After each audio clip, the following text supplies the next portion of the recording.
Hello there everyone, this is Dan Dix reporting for Press for Truth TV.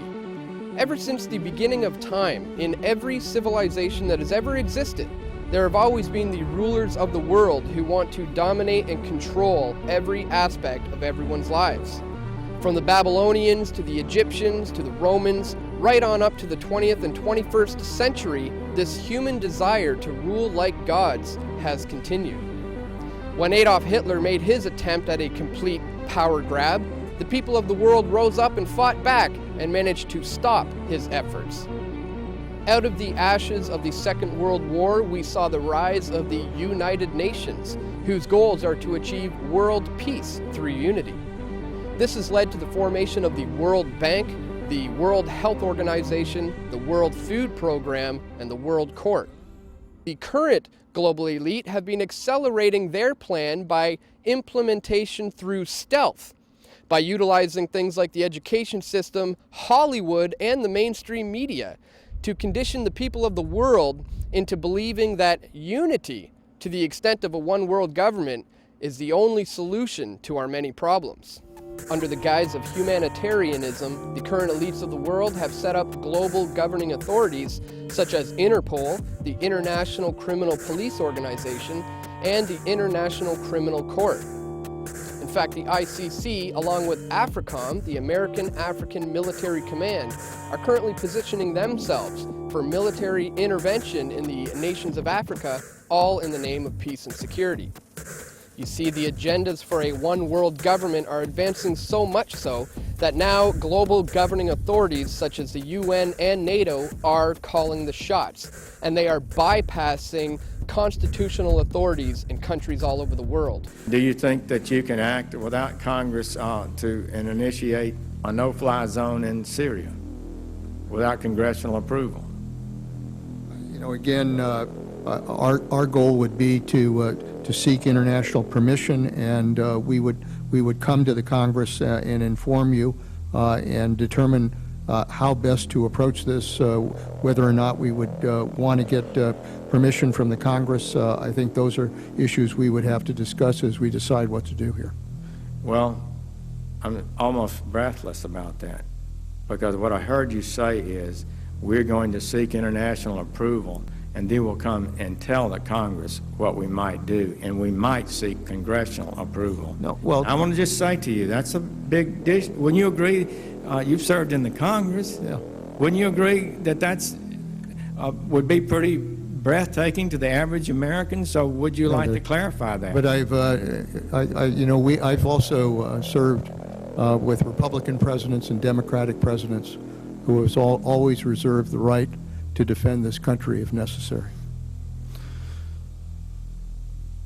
But before we do this, you would seek permission of the international authorities. If we're working with an international coalition and we're working with NATO, we would want to be able to get appropriate permissions in order to be able to do that. That's something that, you know, all of these countries would want to have some kind of legal basis on which to act. What legal basis are you looking for? What entity? Well, obviously, if NATO made the decision to go in, that would be one. If we developed an international coalition beyond NATO, then obviously some kind of UN security resolution would be the basis for that. Coalition of. So you're saying NATO would give you a legal basis, and an ad hoc coalition of nations would provide a legal basis? If we were able to put together a coalition and were able to move together, then obviously we would seek whatever legal basis we would need in order to make that justified. I mean, you know, we can't just pull them all together in a combat operation without getting the legal basis on which to act. Who are you asking for the legal basis from? If it's obviously, if the UN passed a security resolution as it did in Libya, we would do that.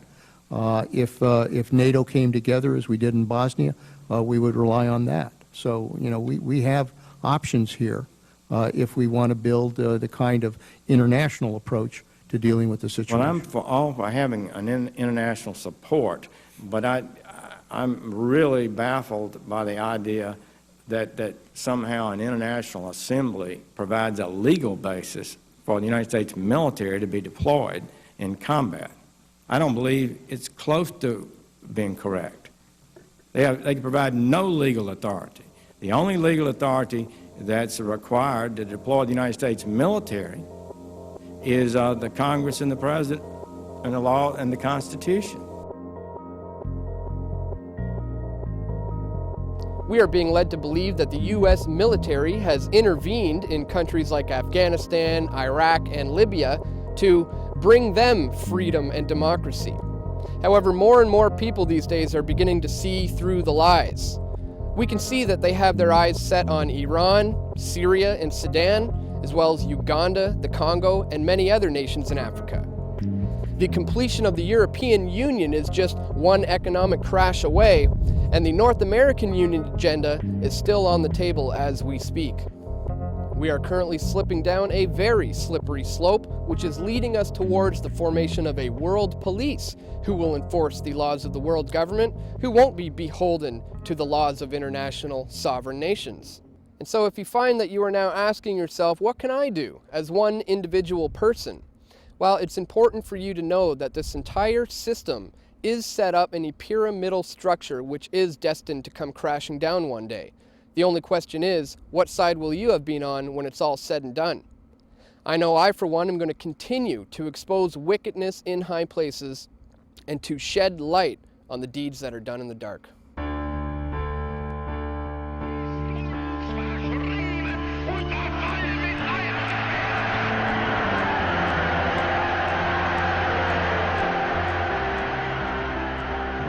The hope that each of us has to build a new world order in which nations and peoples with different systems and different values can live together in peace. We have before us the opportunity to forge for ourselves and for future generations a new world order, a world where the rule of law, not the law of the jungle, governs the conduct of nations. Now we can see a new world coming into view. A world in which there is the very real prospect of a new world order. It is a big idea, a new world order, where diverse nations are drawn together in common cause to achieve the universal aspirations of mankind.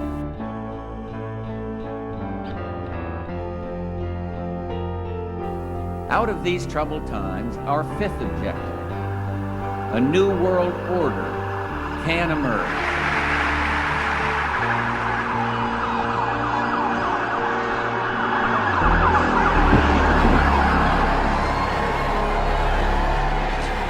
There is a chance for the President of the United States to use this disaster to carry out what his father, a phrase his father used, I think, only once, and hasn't been used since, and that is a new world order. There's a need for a new world order. In the next few years, a solution will emerge, that people will look into that cauldron and decide that they have to learn their limits. But I think that at the end of this administration, with all its turmoil, and at the beginning of the next, we might actually witness the creation of a new order. After 1989, President Bush said, and it's a phrase that I often use myself, that we needed a new world order. It is a new mindset that the world now needs. It is a real, global New Deal that we need, an ecological and an economic New Deal that we need. In the name of France, I call upon all states to join ranks in order to found the new world order of the 21st century. I think a new world order is emerging, and with it the foundations of a new and progressive era of international cooperation. We need a world of shared global rules, founded on shared global values. When we are successful, and we will be, we have a real chance at this new world order, an order in which a credible United Nations can use its peacekeeping role to fulfill the promise and vision of the UN's founders.